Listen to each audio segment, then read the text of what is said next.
mari ko, kung madalas kapag nagkaka-period kayo, masakit yung puso nyo or di kaya may mga back pain kayo, share ko lang sa inyo yung ginagamit ko kapag meron ako mga ganon. Ito yung hating kapampangan.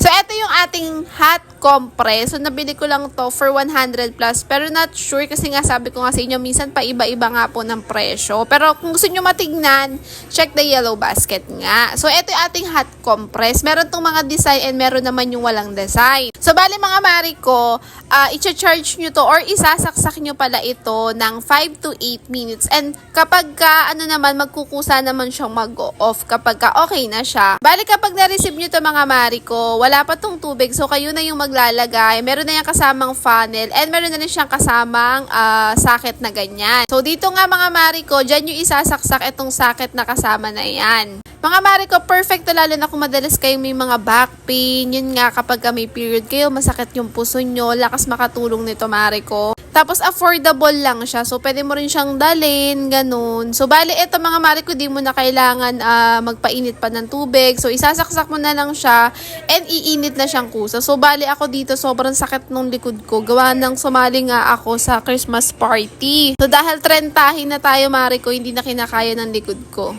Pagod na pagod si ate mo, oh, 'di ba? Mag-check out na kayo sa ating yellow basket.